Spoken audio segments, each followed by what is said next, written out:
नमस्कार दोस्तों, आपका हमारे YouTube चैनल में स्वागत है। दोस्तों मैं बता दूं कि हमने वीडियो संख्या 4 तक कर लिया है, जिसमें हम लोग टॉप 100 इंग्लिश वर्ड कर रहे हैं। यानी ये टोटल 4 वीडियो में हमारा 400 इंग्लिश वर्ड्स हो चुका है और ये जो हमारा है वीडियो संख्या 5 है।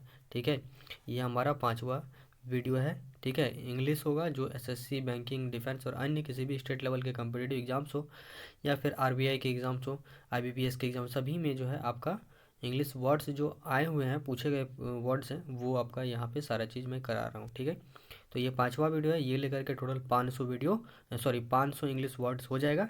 ठीक है, और साथ ही मैं बता दूँ, अगर आप हमारे चैनल में पहली बार विजिट कर रहे हैं तो सब्सक्राइब करके बेल आइकन को प्रेस कर ले, ताकि आने वाले जितने भी सारे आगामी सरकारी परीक्षाएँ हैं उसकी जानकारी आपको मिल सके। ठीक है, तो चलिए पहला वर्ड हम लोग स्टार्ट करते हैं। तो पहला वर्ड आप देख सकते हैं पहला वर्ड हमारा है इनवाइसेस। ठीक है, इनवाइसेस मतलब क्या होता है कि जब हम लोग कोई चीज़ कल्पना करते हैं, इमेजिन करते हैं, तो कल्पना करना, to think of something as being possible in future. कुछ ऐसा चीज़ हम लोग इमेजिन करते हैं जो शायद भविष्य में वो पॉसिबल है, तो इनवाइसेस कहलाता है, या टू इमेजिन। ठीक है, अगला देखिए इम्प्रूडेंट, IMPRUDENT, इम्प्रूडेंट। इम्प्रूडेंट मतलब अविवेकी, लापरवाह, रैकलेस, मतलब जो थोड़ा चंचल मन का होता है। ठीक है, जो जिसमें पेशेंस ना हो उसको इम्प्रूडेंट कहेंगे। ठीक है, अगला है एब्सर्ड, ABSURD। एब्सर्ड मतलब होता है स्टूपिड और अनरीजनेबल, मतलब बिना किसी कारण का जब कोई चीज़ करते हैं तो हम लोग एब्सर्ड कहलाते हैं, मतलब जो बेतुका हो। ठीक है, अनरीजनेबल हो जिसका कोई रीज़न ना हो, या सिल्ली इन द ह्यूमरस वे। ठीक है, यानी वही अविवेकी, इम्प्रूडेंट। ठीक है, मतलब कोई ऐसा चीज़ करते हैं जो बचपना टाइप का हो, तो एब्सर्ड या फिर इम्प्रूडेंट कहलाता है। अगला हमारा इंडो, ENDOW। इंडो मतलब होता है प्रदान करना, किसी को सपोर्ट करना। To give a large sum of money to a school और an organization to give support, मतलब किसी स्कूल को या किसी ऑर्गेनाइजेशन को जब हम लोग लार्ज अमाउंट में मनी देते हैं और उसको हेल्प करते हैं, सपोर्ट करते हैं, तो वो इंडो कहलाता है। अगला हमारा है 5 नंबर रिक्विसिट, REQUISITE। रिक्विसिट, रिक्विसिट मतलब होता है आवश्यक, नेसेसरी। कोई चीज़ ऐसा चीज़ हो जो काफ़ी ज़्यादा आवश्यक है, काफ़ी ज़्यादा ज़रूरी है, तो उसको रिक्विसिट बोलेंगे, या रिक्विसाइट बोलेंगे, या नेसेसरी बोलेंगे। 6 नंबर है असेंस, ESSENSE। असेंस मतलब होता है मूल तत्व या जरूरी, जो भी हमारा लाइफ का सबसे ज़रूरी चीज़ होता है उसको हम लोग एसेंशियल बोलते हैं या फिर असेंस बोलते हैं। अगला जो हमारा है वो है इनसरमाउंटेबल। देख सकते हैं यहाँ पे लिखा हुआ INSURMOUNTABLE। इनसरमाउंटेबल मतलब होता है दुर्गम। पाथलेस, जिसको कोई डायरेक्शन ना पता हो कि क्या करना है क्या नहीं है, या अजय, जो हार चुका हो। अनबिटन, ठीक है, और अनकंक्वायरेबल, जो जीता ना जा सके, ठीक है, उसको इनसरमाउंटेबल बोलेंगे। अगला है इनकम्बेंट, INCUMBENT। इनकम्बेंट मतलब सत्ताधारी, पदधारी, राइनर, मतलब जो राज करता है उसको इनकम्बेंट बोलते हैं या राइनर बोलते हैं। हिथर्टो, HITHERTO, हिथर्टो। हिथर्टो मतलब होता है अब तक, मतलब टिल नाउ, मतलब अभी तक जो भी चीज़ हुआ है तो उसको बोलेंगे हिथर्टो या फिर टिल नाउ। 10 नंबर है फार्सियल, FARCIAL। फार्सियल मतलब जो मजाकिया हो, हास्यास्पद हो, या जोकेबल हो। ठीक है, उसको बोलेंगे फार्शियल। एपोकल, EPOCHAL। एपोकल मतलब होता है इम्पोर्टेंट, जो बहुत ज़्यादा काफ़ी इम्पोर्टेंट हो, या सिग्निफिकेंट हो, सबसे अलग हो, या प्रोमिनेंट हो, यानी बहुत ज़्यादा उसका महत्व हो, तो इपोकल कहलाएगा। ठीक है, वैंक्विश, VANQUISH। वैंक्विश मतलब होता है किसी चीज़ में जीत हासिल कर लेना, क्वाइंकर कर लेना। क्वाइंकर मतलब वही होता है उसको जीत हासिल कर लेना, उस पर कब्जा कर लेना या हासिल कर लेना। ठीक है, ये होता है वैंक्विश। ठीक है, अगला हमारा जो है 13 नंबर यानी 13वां नंबर ममोथ, MAMMOTH। मैमोथ मतलब होता है ह्यूज, मतलब काफ़ी बड़ा। जियांट मतलब बहुत बड़ा। स्पेसियस बहुत ज़्यादा बड़ा। लार्ज, गिगेंटिक, इनर्मस, तो ये सारा चीज़ ही बहुत बड़ा होता है। Mammoth, huge, giant, spacious, large, gigantic और इनॉर्मस। ठीक है, अगला देखिए 14 नंबर सर्टिट्यूड, CERTITUDE, सर्टिट्यूड मतलब निश्चितता, मतलब एकदम डेफिनेटली होना है तो उसकी सर्टिट्यूड बोलेंगे। एश्योरेंस, जिसमें हम लोग एश्योर देते हैं, ठीक है, निश्चितता देते हैं, तो वो सर्टिट्यूड कहलाएगा। 15 नंबर एमेंसिपेशन, EMANCIPATION, इमेंसिपेशन मतलब होता है किसी को मुक्ति दे देना, लिबरेशन दे देना, आज़ादी दे देना, तो इमेंसिपेशन कहलाएगा। अगला है हल्ला बल्लू, हल्ला बल्लू, HULLABALO, हल्ला बल्लू मतलब कोई जब शोरगुल होता है ना बहुत ज़्यादा, या शोरगुल का एक सिनोनिम होता है आपका टर्मोइल, हल्ला बल्लू का टर्मोइल, TURMOIL, टर्मोइल यानी शोरगुल। अगला है हमारा ड्विडलिंग, DWIDLING, ड्विडलिंग मतलब होता है घटता हुआ, कोई जब श्रिंकिंग करता है तो वही होता है श्रिंक करना या घटना, ये ड्विडलिंग कहलाता है। अगला हमारा है बल्ज, BUDG, बज, बज मतलब हिलना, स्टीयर होना, डिसलॉज होना या रिपोजिशन होना, ठीक है। अगला देखिए एक्यूमुलेट, एक्यूमुलेट मतलब होता है संग्रह होना यानी जमा होना, अमास यानी जमा होना, असेंबल यानी जमा होना।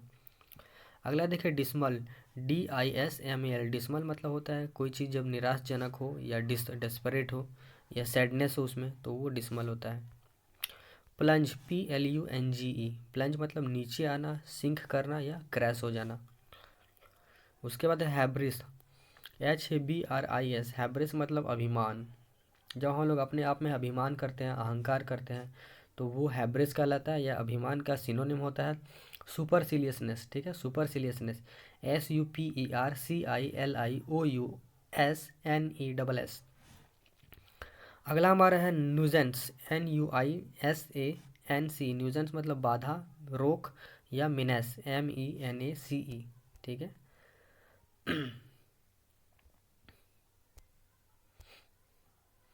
अगला देखिए, तो न्यूजेंस मतलब बाधा और मिनेस मतलब भी बाधा होता है, ठीक है। ब्रवाडो, BRAVADO, ब्रवाडो माने कोई जब काफ़ी हुनर के साथ कोई चीज़ प्रदर्शन करता है तो वो साहस प्रदर्शन, और ब्रैगिंग या डिंग मारना, ये ब्रवाडो कहलाता है, ठीक है। रिडंडेंट, REDUNDANT, रिडंडेंट मतलब अनावश्यक, मतलब जो ज़रूरी है ही नहीं। सुपरफ्लुअस मतलब ज़्यादा हो गया, ये ज़रूरी था ही नहीं, तो ये रिडंडेंट कहलाएगा। माइन स्कूल, माइन स्कूल मतलब होता है MINUSCULE, माइन स्कूल में बहुत छोटा यानी डिमिन्यूटिव मतलब काफ़ी ज़्यादा छोटा। अगला है ऑस्टेरिटी, AUSTERITY, ऑस्टेरिटी, ऑस्टेरिटी मतलब कठोरता, हार्शनेस, जिसमें काफ़ी ज़्यादा कठोर हो वो ऑस्टेरिटी कहलाएगा। अगला है मोकरी, MOCKERY, मोकरी मतलब किसी का मजाक उड़ाना, उपहास करना, फार्सल करना या जोक करना, ठीक है। अगला हमारा है 29 नंबर कन्वेन, CONVENE, कन्वेन मतलब आमंत्रित करना, इनवाइट करना, ठीक है। उसके बाद है हाइनस, HEINOUS, हाइनस मतलब होता है रॉन्गफुल एक्ट, जब कोई गलत व्यवहार होता है तो उसको हाइनस बोलेंगे। जुडिशियसली, JUDICIOUSLY, जुडिशियसली मतलब न्यायिक तरीके से, जब कोई चीज़ लॉफुल तरीके से होता है तो उसको जुडिशियसली कहते हैं। हाइनस मतलब क्या होता है, रॉन्गफुल एक्ट। कन्वीन मतलब होता है किसी को आमंत्रित करना। प्रॉब, PROB, प्रॉब मतलब होता है कि इन्वेस्टिगेशन करना यानी जांच पड़ताल करना, एग्जामिनेशन लेना या छानबीन करना, ये सब। डिप्लोरेबल, DEPLORABLE, डिप्लोरेबल मतलब डिजर्विंग स्ट्रॉन्ग कंडेमनेशन, जब किसी को बहुत ज़्यादा धिक्कारा जाता है या उसको क्रिटिसाइज़ किया जाता है तो वो डिप्लोरेबल कहलाएगा, या फिर कम्प्लीटली अनएक्सेप्टेबल, जो एक्सेप्टेबल ना हो वो डिप्लोरेबल कहलाएगा। अगला हमारा एग्रीव्ड, AGGRIEVED, एग्रीव्ड मतलब कोई पीड़ित जब होता है तो उसको बोलेंगे एग्रीव्ड, ठीक है।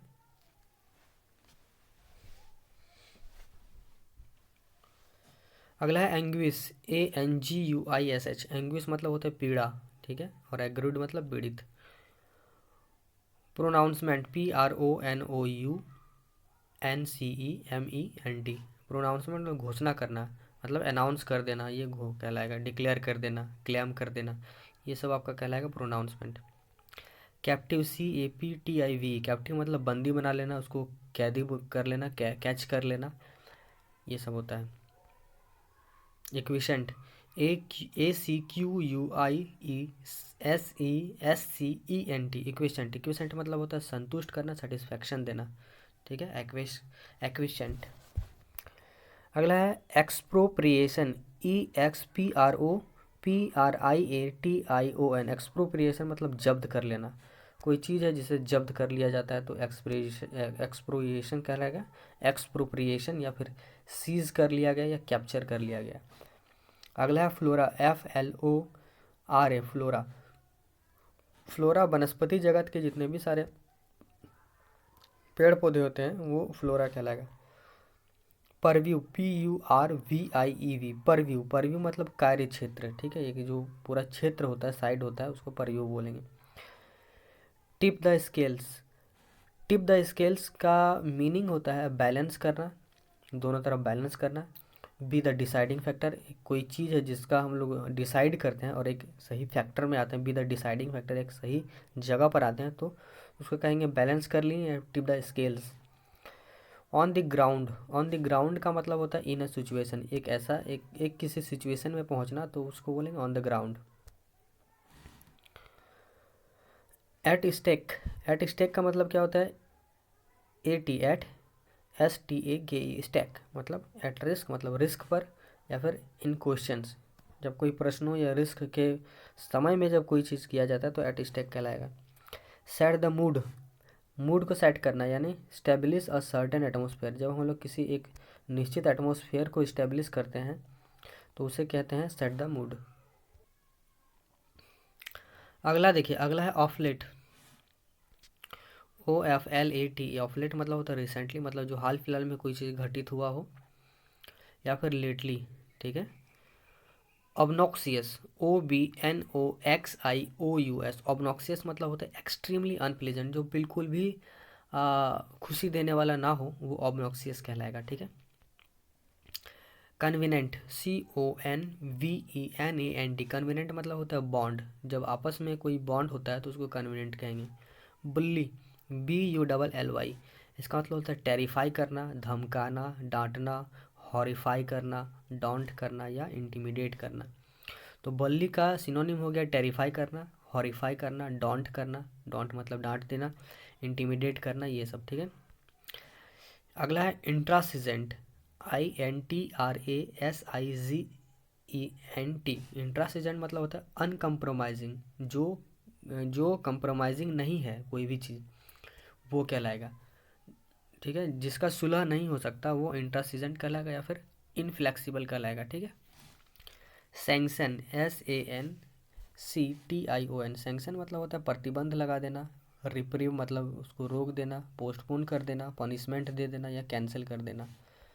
अगला है अनवायबल, UNVIABLE, अनवायबल मतलब जो लाभकारी ना हो, नॉट प्रॉफिटेबल यानी अलाभकारी। प्रैग्मेटिक, ये वर्ड हम लोग पहले भी कर चुके हैं, PRAGMATIC, प्रैग्मेटिक मतलब होता है dealing with the things with sensibility, जब कोई चीज़ को हम लोग डील करते हैं काफ़ी ध्यान से, सेंस लगा करके, तो वो प्रैग्मेटिक कहलाएगा। अगला है अल्टीमेटम, ULTIMATUM, अल्टीमेटम मतलब होता है चेतावनी देना या फिर वार्निंग दे देना। बैकलैश, BACKLASH, बैकलैश मतलब strong negative reaction by a large number of people, जब बहुत सारे लोगों के द्वारा एक नेगेटिव रिएक्शन दिया जाता है तो वो बैकलैश कहलाएगा। अगला है इम्यून, IMMUNE, इम्यून मतलब होता है प्रतिरक्षा या फिर प्रोटेक्टर, ठीक है। अगला है अंडरमाइन, UNDERMINE, अंडरमाइन मतलब किसी को कमज़ोर करना या फिर किसी को वीकन करना, वीक करना, ठीक है।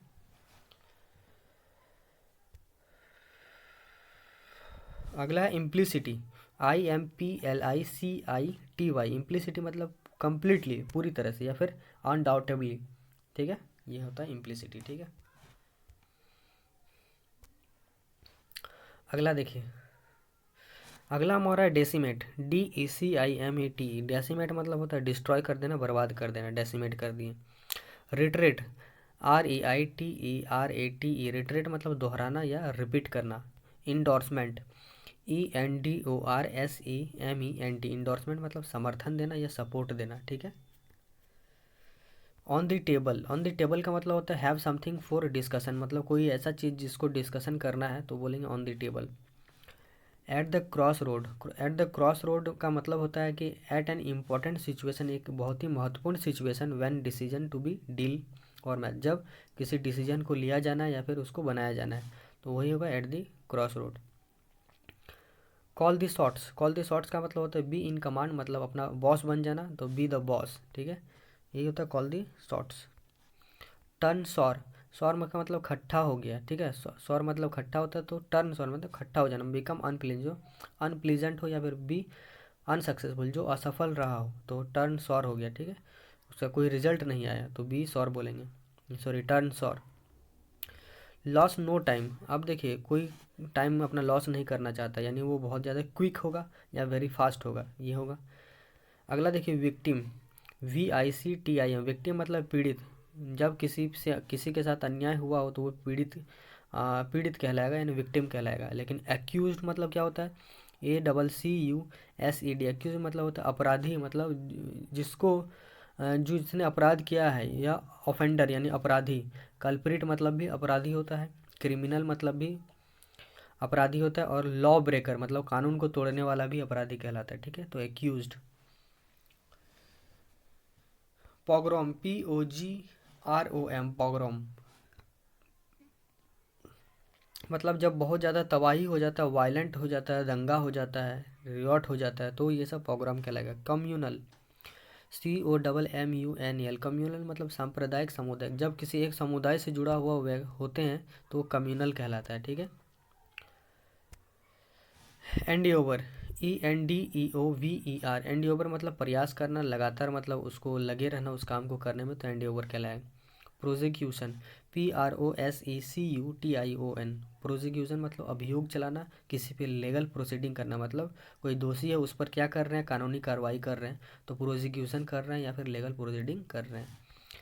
उसके बाद है इटिनरेंट, ITINERANT, इटिनरेंट मतलब गिप्सी, बंजारा, भ्रमणकारी, वॉन्डरिंग, रोमिंग मतलब कोई जब इधर उधर घूमते रहता है, ठीक है, इधर उधर भ्रमण करता है, जहाँ उसका दिल चाहे, बंजारा टाइप का हो तो वो वॉन्डरिंग, इटिनरेंट, ये सब कहलाएगा। अगला जो हमारा है वो देखिए कन्विक्शन, CONVICTION, कन्विक्शन मतलब होता है the action of finding somebody guilty of a crime in a court of law, मतलब न्यायालय द्वारा अपराधी ठहराए जाने की क्रिया, तो कन्विक्शन समझ गए। कन्विक्शन एक ऐसा एक्शन होता है, एक ऐसा टाइम होता है जब किसी इंसान को उस किसी दोष के लिए, किसी क्राइम के लिए गिल्टी ठहराया जाता है, नहीं दोषी ठहराया जाता है, कहाँ पे, कोर्ट में, ठीक है, ये होता है कन्विक्शन। अगला है परफंक्टरी, PERFUNCTORY, परफंक्टरी मतलब something done quickly as a duty without any interest और फीलिंग, मतलब जब किसी चीज़ को हम लोग करते हैं, ठीक है, बिना किसी इंटरेस्ट, मैंने बिना किसी लाभ के जब हम लोग किसी चीज़ को तुरंत कर देते हैं तो परफंक्टरी कहलाएगा, यानी बिना रुचि बेपरवाह करते हैं, तो ठीक है। ड्रॉ अप, अगला है ड्रॉ अप, ड्रॉ अप का मतलब होता है प्रिपेयर अ प्लान, जब हम लोग किसी एक प्लान को बनाते हैं कि यहाँ यहाँ ऐसा ऐसा काम करना है तो वो ड्रॉ अप कहलाएगा, मतलब प्लान बनाना या फिर एग्रीमेंट या फिर अदर डॉक्यूमेंट्स इन डिटेल में जब लेते हैं या कंपोज करते हैं कोई चीज़, फॉर्मुलेट करते हैं मतलब उसका सूत्र देते हैं या फिर फ्रेम उसको सजाते हैं। राइट डाउन मतलब कोई चीज़ लिखते हैं, डिवाइस करते हैं, मैप आउट करते हैं, क्रिएट करते हैं, ऑरिजिनेट करते हैं या फिर असेंबल करते हैं, तो ये सब ड्रॉ अप का सिनोनिम्स हो गया, ठीक है। स्ट्राइक बैक, किसी चीज़ को दोबारा स्ट्राइक करना यानी रिस्पॉन्ड किए उसको, ठीक है, फाइट बैक किए या फिर रिटेटिएट किए, रिटेलिएट होता है शायद, रिटेलिएट यहाँ पे, हिट बैक किए या फिर काउंटर अटैक किए, तो ये सब इसका स्ट्राइक बैक का सिनोनिम हो गया। अगला है root out, ROOTOUT। Root out का मतलब होता है रिमूव कर देना, किसी चीज़ को हटा देना, इरेडिकेट कर देना, हटा देना, एक्सटर्मिनेट कर देना, EXTERMINATE, ठीक है, या फिर किसी को डिस्ट्रॉय कर देना। अगला देखिए परटेन, PERTAIN। परटेन मतलब होता है एन इम्पॉर्टेंट सिचुएशन, मतलब एक ऐसा सिचुएशन जो काफ़ी ज़्यादा महत्वपूर्ण है, तो परटेन कहलाएगा। Pertaining, PERTAINING। परटेनिंग मतलब किसी चीज़ से संबंधित, किसी चीज़ से रिलेटेड। अगला देखिए इनहेरिटेंस, INHERITANCE। इनहेरिटेंस मतलब लेगेसी होता है, ठीक है। इनहेरिटेंस मतलब लेगेसी, पैट्रिमोनी या विरासत। जब हम लोगों को कोई चीज़ विरासत से मिलता है तो इनहेरिटेंस कहते हैं, ठीक है। अगला देखिए, अगला हमारा है सोलेनाइज, SOLEMNIZE। सोलेनाइज मतलब संपन्न, पूर्ण होना, मतलब जब किसी को किसी चीज़ का कमी ना हो तो सोलेनाइज कहेंगे। स्टैट्यूटरी, स्टैट्यूटरी मतलब होता है रिक्वायर्ड, परमिटेड, लीगल, वैधानिक। जब कोई चीज़ लीगली कोई काम होता है, मतलब कानून के कानून के अनुसार कोई चीज़ होता है तो स्टैट्यूटरी कहलाएगा। Immutable, IMMUTABLE। इम्यूटेबल मतलब अडिग, अनचेंजेबल। जो अपने जगह से ना हिले या अपना बात को ना टाले तो वो इम्यूटेबल कहलाएगा। उसके बाद है कन्वेंशनल, CONVENTIONAL। कन्वेंशनल मतलब पारंपरिक, traditional, ordinary, normal, regular, usual, common. मतलब कुछ ऐसा चीज़ जो परंपरा से चलता आ रहा हो या ट्रेडिशनल हो तो वो कन्वेंशनल कहलाएगा। और ये सब इसका सारा साइनोनिम हो गया, ठीक है।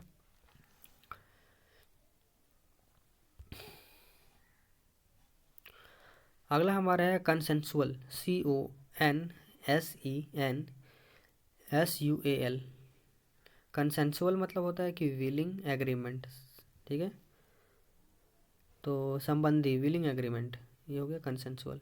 Cartel, CURTAIL। कर्टेल मतलब होता है छोटा करना, रिड्यूस कर देना, कम कर देना, इम्पोज कर देना, रेस्ट्रिक्ट किसी चीज़ को लगा देना, रेस्ट्रिक्ट मतलब बाधा डाल देना, रिप्राइव कर देना, शॉर्टन कर देना, छोटा कर देना। Ferment, FERMENT। फर्मेंट मतलब होता है कि किसी चीज़ को उत्तेजित करना यानी स्टीयर अप करना, इंसाइट करना यानी भड़काना, एजिटेट करना मतलब वही भड़काना, और एक्साइटमेंट देना यानी उत्तेजित करता। Benin, BENIGN। बेनिन मतलब होता है जेंटल एंड काइंड, जो काफ़ी ज़्यादा नेक इंसान हो और दयालु हो तो वो हमारा बेनिन कहलाएगा। Lucrative, LUCRATIV। लुक्रेटिव मतलब होता है producing a great deal of profit. जब किसी को बहुत ज़्यादा लाभ हुआ हो तो वो लुक्रेटिव कहलाएगा, ठीक है।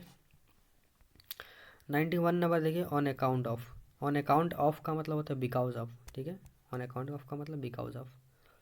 Back to the drawing table, जब कोई दोबारा ड्राइंग टेबल के बोर्ड में चला जाए तो बोलेंगे न्यू आइडिया, उसे न्यू आइडिया मिला है इसलिए वो back to the drawing table हो गया, तो new idea. To no one's surprise, जब किसी के सरप्राइज को नहीं कोई जान पाता तो एज एक्सपेक्टेड होता है यानी अनुमान होता है, ठीक है। अगला है fall by the wayside. इसका मतलब क्या होता है? Fall by the wayside का मतलब होता है फेल हो जाना, fail to continue in an attempt. जब किसी अटेम्प्ट को जब किसी अटेम्प्ट को हम लोग देने में फेल हो जाते हैं, ठीक है, तो वो कहलाएगा fall by the way side. अगला देखिए इन सम, INSUM। इन सम का मतलब होता है समराइज करना, सार्स का संक्षेप, मतलब कोई बहुत बड़ा स्टोरी था उसको शॉर्ट में लिख लेना, या ब्रीफली लिख लेना, या फिर इन असेंस में लिख लेना, तो इन सम हो गया। Consensus, CONSENSUS। कंसेंसस मतलब जनरल एग्रीमेंट, जब कोई एग्रीमेंट हुआ हो और वो जनरल हो तो वो कंसेंसस कहलाएगा। तबू, TABOO। तबू मतलब पाबंदी लगा देना, रेस्ट्रिक्शन लगा देना, रुकावट लगा देना, या ऑब्स्ट्रक्ट कर देना, बाधा डाल देना, ठीक है। 98 नंबर देखिए, 98 नंबर स्टिमुलस, STIMULUS। स्टिमुलस मतलब हिलाना, प्रोत्साहन करना, उत्तेजित करना, भड़काना, ये सब होता है। Hospitality, HOSPITALITY। हॉस्पिटलिटी मतलब होता है वेलकम करना, सत्कार करना। द फ्रेंडली रिसेप्शन मतलब दोस्ती से स्वागत करना, एंड ट्रीटमेंट ऑफ गेस्ट यानी कोई गेस्ट आया है, कोई मेहमान आया, उसका अच्छी तरह से सत्कार करना, वो हॉस्पिटलिटी कहलाएगा। आखिरी देखिए, आखिरी वर्ड है wide spread, WIDESPREAD। Wide spread मतलब विस्तृत, इंटेंसिव मतलब बहुत बड़ा क्षेत्र जब होता है, या यूनिवर्सल होता है, या ग्लोबल होता है, या वर्ल्ड वाइड होता है, या ब्रॉड मतलब बहुत बड़ा होता है, या फार रीचिंग बहुत दूर तक जिसका पहुंच हो, या फिर आपका परवेसिव मतलब बहुत बड़ा क्षेत्र होता है, परवेसिव, या फिर बड़े पैमाने पर। तो ये सब आपका वाइड स्प्रेड का सिनोनिम हो गया। ठीक है, कितना सिनोनिम हो गया? 1 2 3 4 5 6 7 7 8 सिनोनिम हो गया। ठीक है, तो इस तरह से हमारा टॉप 100 इंग्लिश वर्ड्स का ये हमारा वीडियो समाप्त होता है, 5वां वीडियो। ठीक है, उम्मीद करूँगा कि 6ठा वीडियो जल्द लेकर आऊँ। ठीक है, साथ ही हम मेहनत कर रहा हूँ, तो हमारे चैनल को जैसे सपोर्ट करें, और चैनल में नया है तो चैनल को सब्सक्राइब करके बेल आइकन को प्रेस करना बिल्कुल भी ना भूलें, ताकि आने वाले जितने भी सारे आगामी सरकारी परीक्षा वो मिल सके। ठीक है, और यहाँ पे देखिए, यहाँ पे लिखा हुआ नेक्स्ट वीडियो, वीडियो संख्या 6 जल्द आएगा। ये हमारा मुस्कुराता हुआ चेहरा। प्लीज़ हमारे चैनल को, इस वीडियो को लाइक करें, इस वीडियो को शेयर कर दें, और चैनल में पहली बार विजिट करें जरूर जरूर सब्सक्राइब कर लें। ठीक है, थैंक यू फॉर वॉचिंग।